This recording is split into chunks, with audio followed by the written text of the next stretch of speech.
guys. Welcome to this video of A Plague Tale: Innocence. This is a game that I recently bought for myself. Anna, my fiance, gave me the second game, Requiem, for Christmas. And I didn't know that there was a first part. So I bought the first game for myself, and I recently finished it too. I got the platinum as well, which isn't something I do often for games. But this one had a lot of fun stuff to collect, and it wasn't that difficult of a platinum to get, so I thought it worth a while. I have 2 save slots. This one is one where I completed everything, or collected everything, I should say. But there was some stuff that would be easier in a fresh game, so I started this second save, and this is where I got the platinum on. So for this video, I thought it might be fun to read through the codex, this is all the stuff you can collect.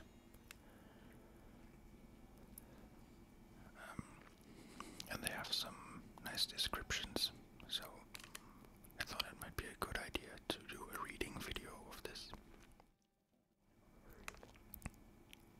Also, I have some new recording stuff that I wanted to try out. First and foremost, my new microphone, which is a Rode NT1A. And purely for practicality, I also bought a Zoom H5 recorder, because there was too much of a cabling situation, having to record to my PC, which is on the other side of the living room, so now I can monitor my audio a bit easier. So yeah, without further ado, let's start with this first section, which is a collection of plants. I won't go into the story details too much, but Hugo is just one of the main characters who is interested in plants. So yeah, the first entry, carnations. It is referred to as the flower of God in some languages. Some attributes its nickname to its beauty, others to legends that it was born from the blood of Christ's stigmata or the Virgin Mary's tears. It has thus become a symbol of love, passion, and commitment. Its petals seemingly amplify sweating when used to treat fevers, and vinegar was produced from it to clean what? Bobos, whatever that is, contributing to its reputation.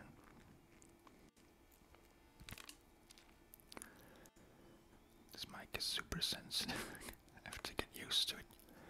It's picking up a lot more, small noises than my other microphone. The second entry is Aquilegia, named for Aquila, the Latin word for eagle, in reference to the shape of its talon-like petals. Ancolia is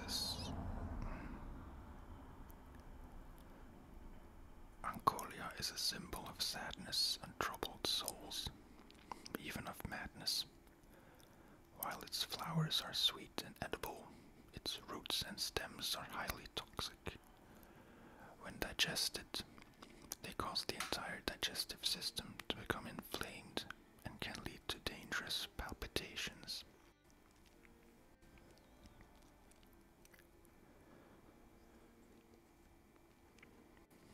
The next entry is gladiolus, found in both tended gardens and wild fields. Many of its variants are poisonous, but one of them was consumed in dishes and used in remedies. The shape of its leaves, reminiscent of a gladius sword, made it the flower of heroes and gladiators in the Roman era, a symbol of strength and vigor.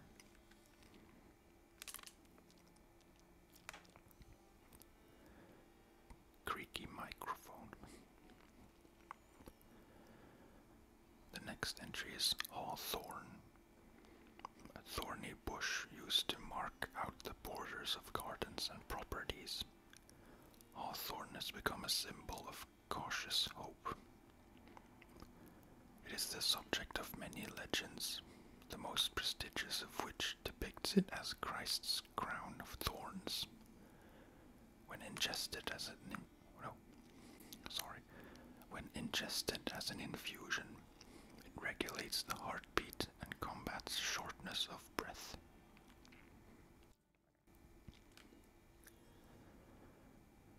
Next is St. John's wort, also called St. John's herb. It is a symbol of animosity, but also one of protection and light.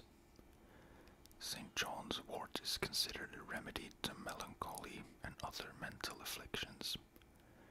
Despite its nickname, Devil Hunter, ingesting it can still significantly disrupt the heart rate, causing arrhythmia and tachycardia.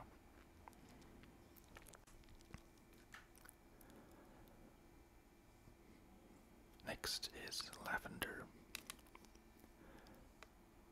Lavender is widely known for its perfume and for its color among weavers. The well-educated also use it in many cataplasms for its purifying values. It was rubbed on viper bites to weaken the venom, or on children's scalps to fight lice. Over time, it has become a symbol of dedication and loyalty.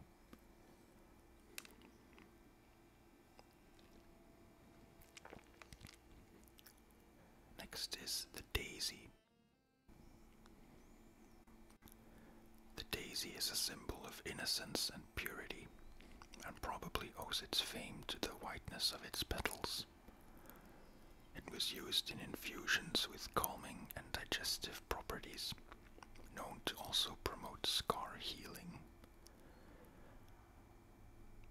Daisy petals were also used in salads and popular among both nobles and commoners due to their slight pepper flavor.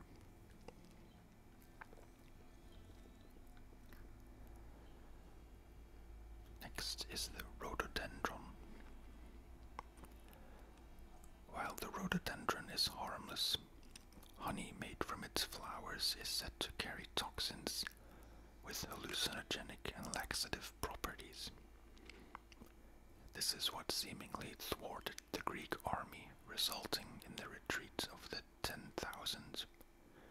The soldiers gorged themselves on this honey after looting and suffered its effects. Its apparent harmfulness is probably what made it a symbol of risk and danger.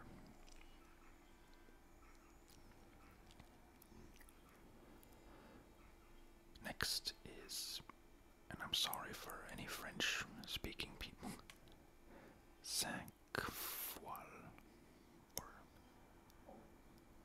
cinquefoil. I don't know how you would say it in English. It owes its name to its number of petals, 5, like the finger of a hand.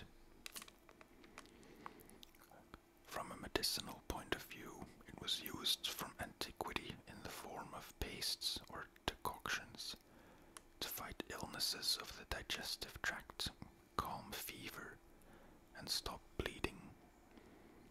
It is also an important symbol of heraldry, decorating the coats of arms of the great families of northwest France.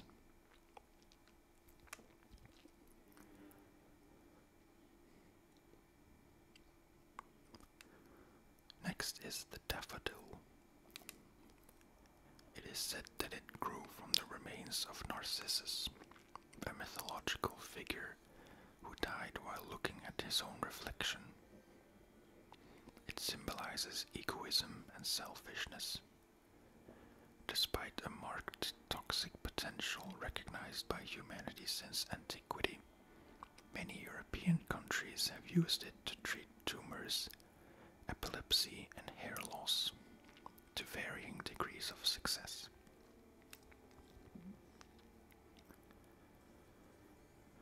Next is the black nightshade,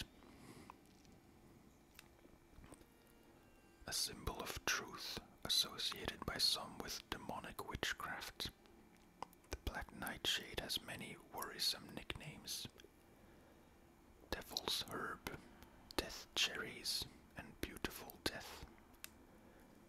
The toxicity of its berries is certainly a factor. Consuming them can lead to death.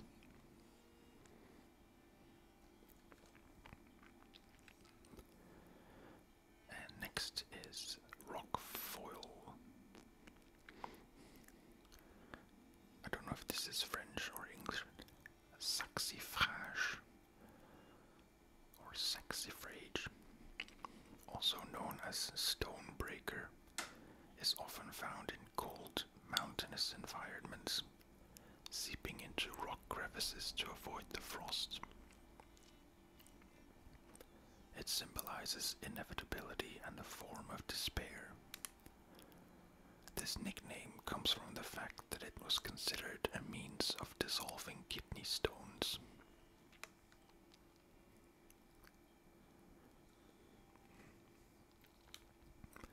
Last for the herbarium is the Christmas rose, used since antiquity to treat dementia and some forms of paralysis.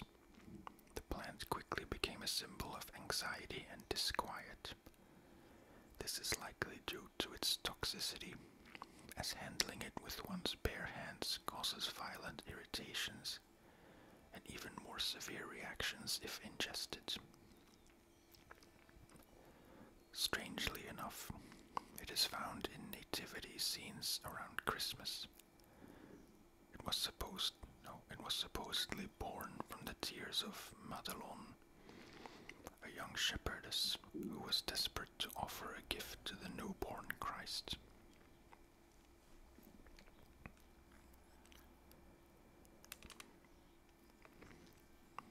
Okay, and then we get into the gifts. The first one is a whistle. A terracotta whistle given to Amicia by her father for her first hunt, used by our distant ancestors as instruments and toys. Whistles allowed people to synchronize their groups during hunts, but also armies in times of war.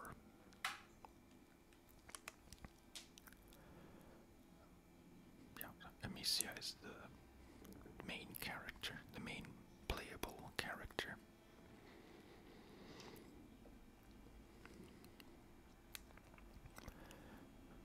And I apologize if there are any rumblings. I probably should have had lunch before I started recording. I'm a bit hungry. The next gift is amulets and talismans. Faced with the violence of the plague, fear and superstition pushes commoners to obtain or make lucky charms. Unscrupulous artisans make money by selling rings and necklaces made of any material at high prices. These improbable trinkets, surrounded by superstition, are supposed to protect people from evil.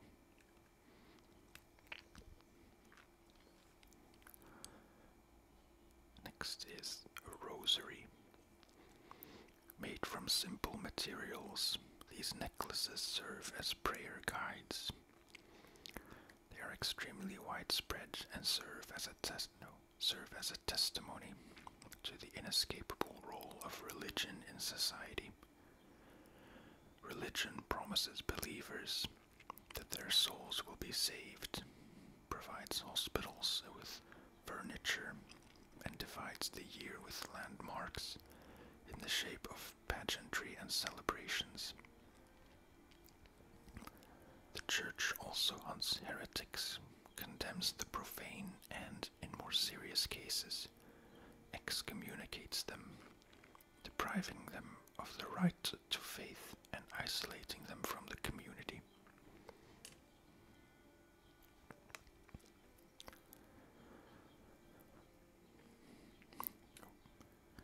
Next is the diary of an alchemist. A page from the diary of a scholar from the Orient and friend of Laurentius, telling of the ravages of the plague in distant lands. The great evil has indeed appeared in Central Asia, where it ate through entire populations in its path and suppressed the very evolution of society before reaching and ravaging Europe.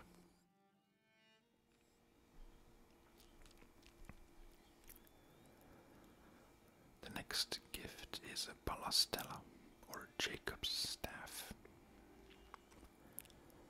The balastella is as useful a tool in astronomy as it is in the military arts, and it spread far and wide in the early 13th century, capable of highly precise measurements.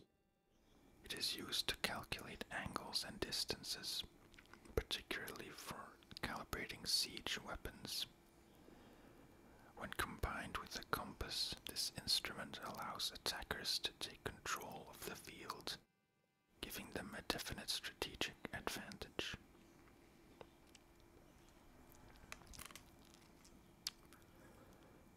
And the next gifts are knuckle bones.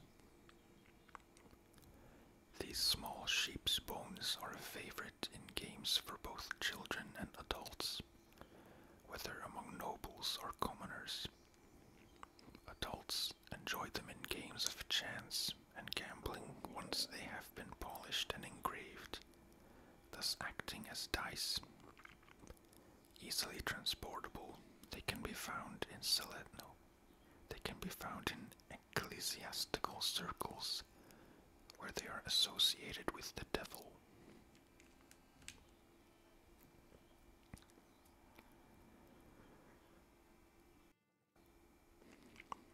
Next is the vinegar of the Four Thieves.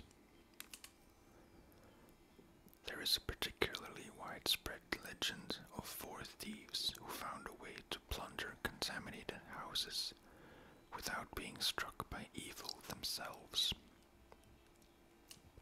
When they were finally stopped, the robbers were promised not to be burned at the stake if they revealed their secret. They agreed, making the details of their mysterious recipe public, and were hanged on the spot. The effectiveness of their recipe remains highly questionable.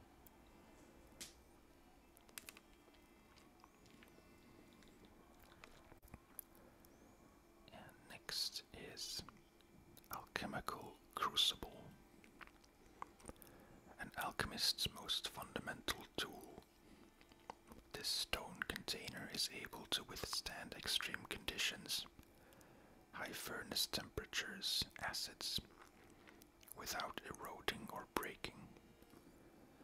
Throughout the chemical process, it carries the potential of the final great work.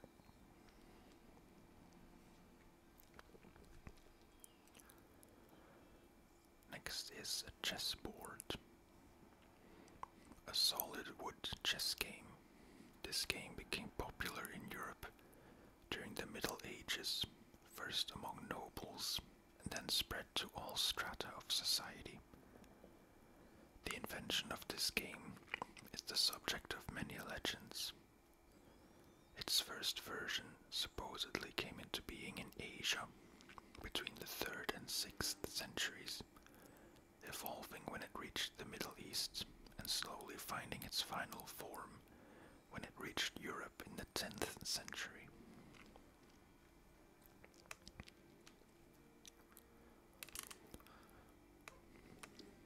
Next is a reading stone. After centuries of ignorance, theories about how human vision works now abound. We started by believing that our eyes send out rays revealing objects around us, before finally understanding that, in fact, the opposite is the case. People began to find remedies for vision problems. A good example is the creation of rough eyeglasses that improved their wearers' sight of objects nearby.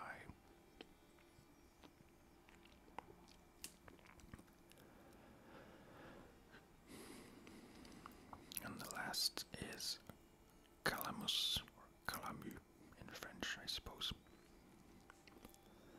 A piece of dried reed cut into a tip for writing once its end is soaked in ink. However essential to the transmission of knowledge, reading and writing are practiced only by a small elite.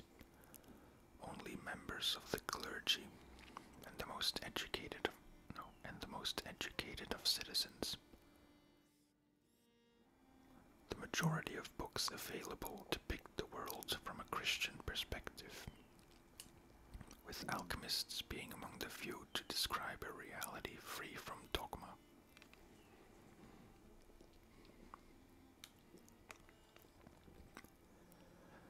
And then we get into the third and final category, which are the curiosities. First are spices.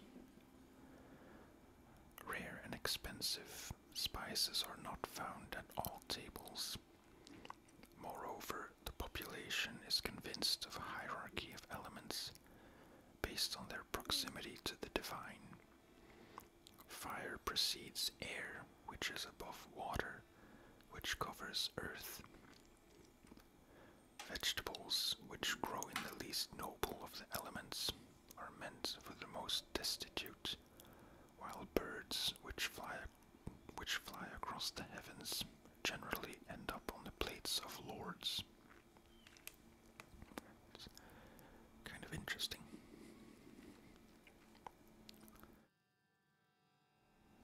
Next is a tablecloth. Hand-woven doilies are often decorated with lace and are used primarily to protect tables from hot dishes. This doily is adorned with family coats of arms, a traditional pattern for young, well-bred girls when they learn to crochet. Next is soap. As the fear of miasmas associated with the smell of the dead spreads, hygiene makes great advances along with the development of towns and villages. Rudimentary sewers start to appear, and most villages have saunas or public baths, accessible to all. On a daily basis, everyone washes their hands before each meal, and soap can be found in even the most modest buildings.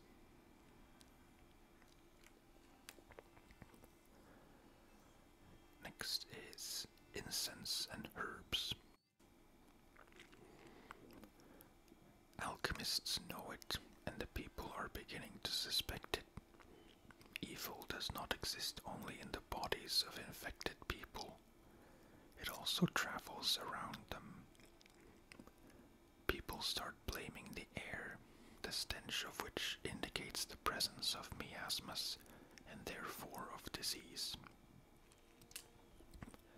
So to ward off the great evil, the air of contaminated places is purified by burning herbs, at the risk of burning down the whole neighborhood.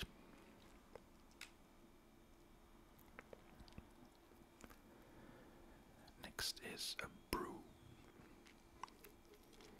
In monasteries, places of tranquility and prayer, a true culture of craftsmanship and creation is observed, be it culinary, textile, or artistic. For a long time, monks were the only ones allowed to brew beer, authorized by Charlemagne himself. The drink also seems to have saved several villages, since as it is brought to boil while being produced, it is therefore sterilized.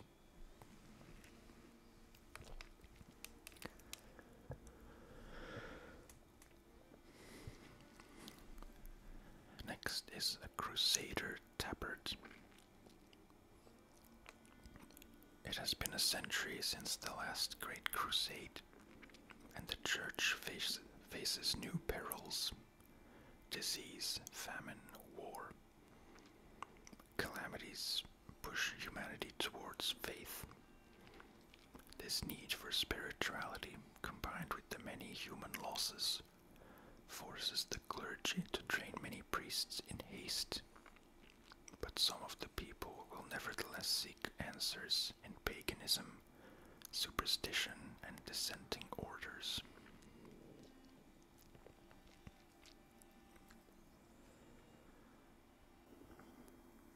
Next is the hermetic vessel, an earthen container that is used to work alchemical material, baked or worked with acid, and protect its user from vapors or projections.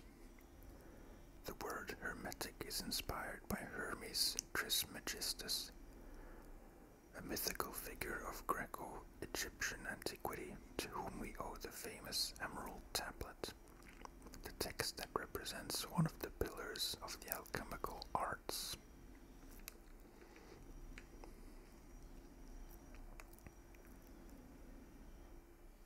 Next is vitriol, the abbreviation of a Latin formula: visita interiora terrae rectificando invenies occultum lapidem, meaning visit the interior of the earth, and by rectifying what you find there, you will discover the hidden stone. This maxim sums up alchemical philosophy, based on the study of the fundamental nature of the elements that surround us and how they are transformed. These initials are also another name for sulfuric acid used to modify the substance.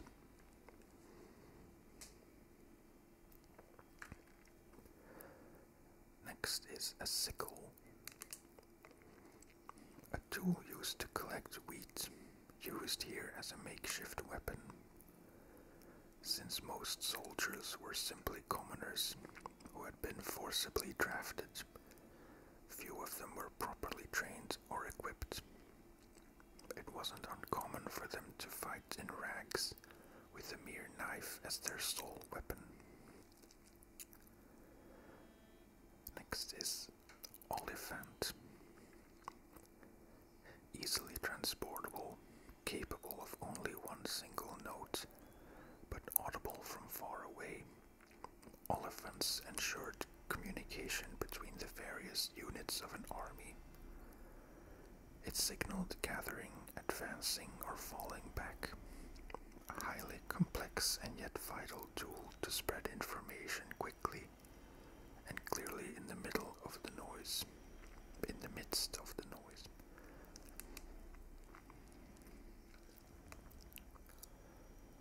Next is a pound sterling. A pound sterling is the oldest currency still in circulation and was already widespread at the end of the 11th century, when it alone accounted for 15 tons of metal.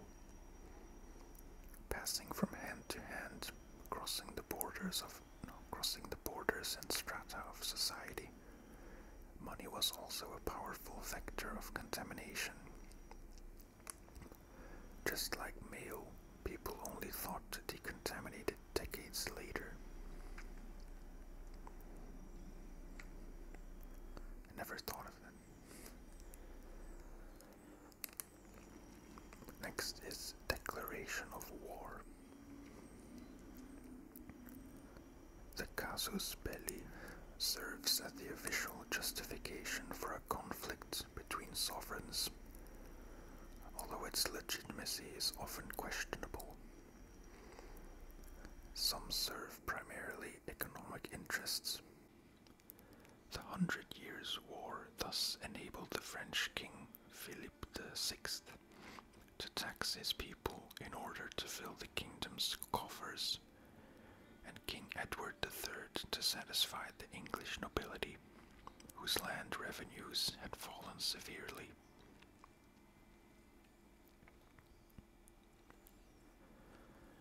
Next is a horseshoe. As quality of life improves, population size grows faster than food production. Added to the various plagues befalling the crops, this makes famine take on a dramatic dimension, pushing poor and rich to superstition. Despite their new role as good luck charms, horseshoes are still expensive pieces of ironwork that are crucial to farming. Using them to attract luck is a major sacrifice for a farmer.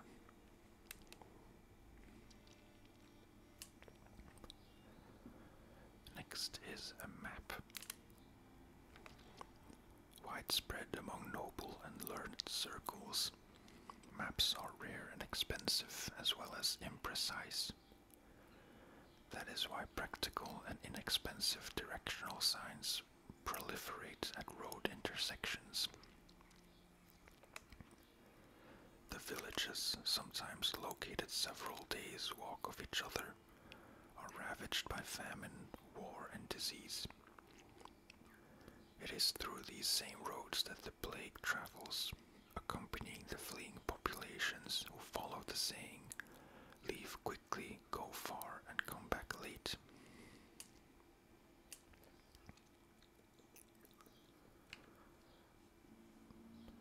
Next is iconography.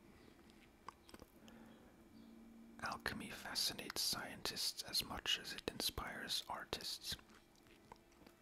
The recurring symbol of the lion devouring the sun is an allusion to alchemical dissolution.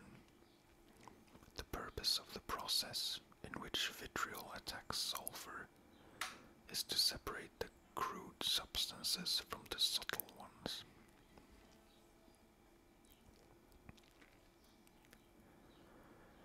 Next is a bird language manual. Alchemists, whose practices are regarded as occult and dangerous by the majority, go to considerable lengths to encrypt their work. Since antiquity, they have used this language of birds, a code based on metaphors, word games, and chirping sounds, as well as a mythical symbolism of letters, which reserves the true meaning of their texts to insiders.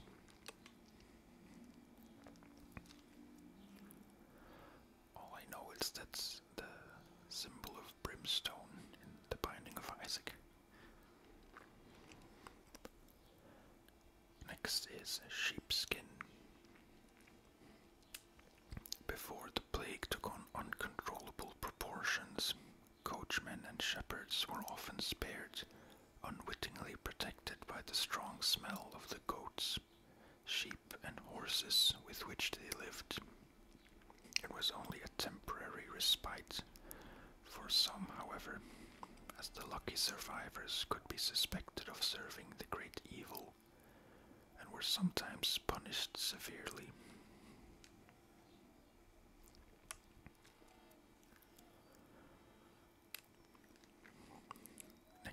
is Piece of Transis. Cadaver tombs are a grotesque version of tomb effigies. The latter are mortuary structures devoid of bodies, adorned with bas relief depicting a deceased person in a peaceful position.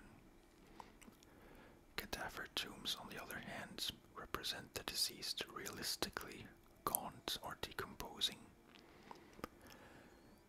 They can be seen multiplying in urban cemeteries, where the influx of infected bodies contributes to the spread of the great evil. However, contaminated corpses are placed in mass graves outside built-up areas, while cadaver tombs rest in holy places.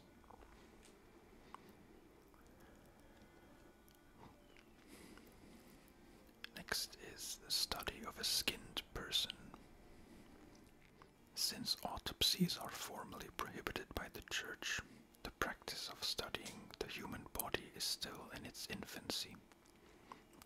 Frightened by the gravity of the situation, Pope Clement VI then issued a papal, I assume that has to be bill and not bull, authorizing doctors to open up the bodies of the dead in order to better understand and fight the plague. Unfortunately, few clergymen followed him, and most anatomical charts therefore came from books from the Orient.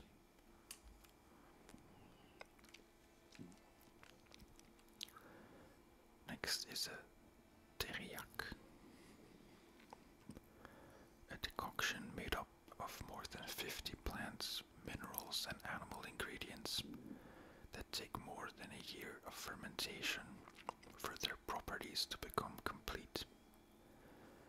Against the great evil, it seems to have the effects of accelerating the development of buboes. Buboes. I really don't know. I think I know what it is, like the sores of the plague. I don't know. Thus, so yeah, seems to have the effect of accelerating the development of buboes, thus making it possible to remove the infection after incision.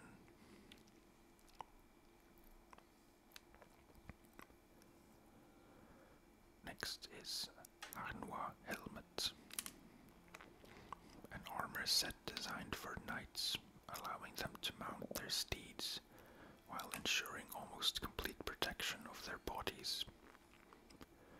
Contrary to plates or ceremonial armor, it weighs no more than 20 kilograms and hinders its wearer's movements only slightly, making racing possible and greatly facilitating drawn-out confrontations.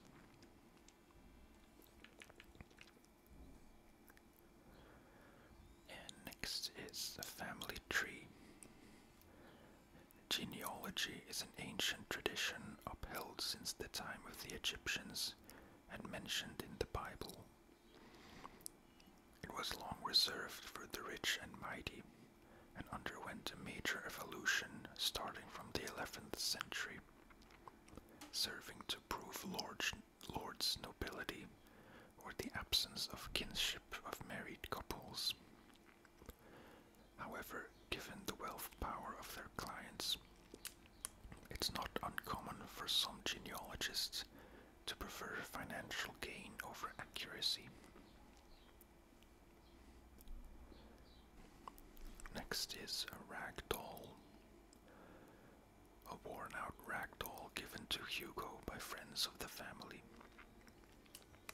Since toys are not yet widely used in commerce, they are handmade by craftsmen, the servants of the wealthiest estates, or by parents themselves.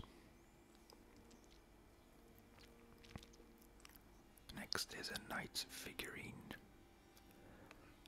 Chivalrous figurines are very important in historical imagination, forged by centuries of myths, but before becoming a symbol of Christian and court ideals popularized by monk scribes, Knights are first and foremost warriors on horseback who fight for an order, secular or religious, or as vassals on behalf of lords.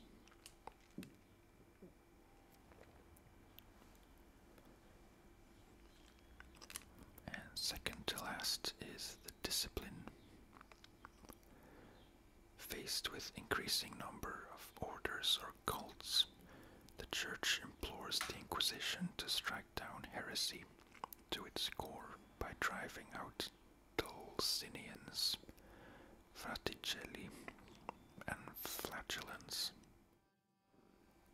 The latter are convinced that humanity deserves divine sentencing and repent by inflicting discipline on themselves in public, lacerating their own flesh with great whips while marching through the streets.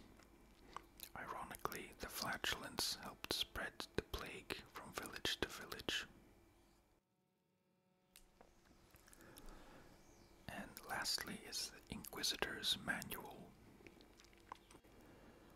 Bernard Guidoni, Inquisitor of Languedoc, wrote a manual for his peers at the beginning of the 14th century, thought of as an aid to their work. Acting as a legal code, it lists the heresies to the condemned, the corresponding penalties, and the procedures to be followed. For the sake of ethics, it favors the common good rather than that of individuals and advocates cruel sentences in order to make examples that instill a sense of terror among the people.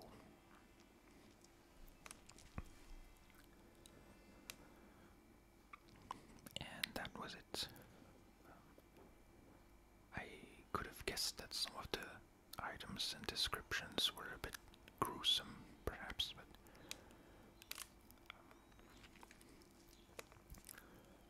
you know how much I like to read stuff from games, so I thought this was a good candidate for a short, or relatively short, reading video. But that is going to be it for today. I hope you enjoyed this.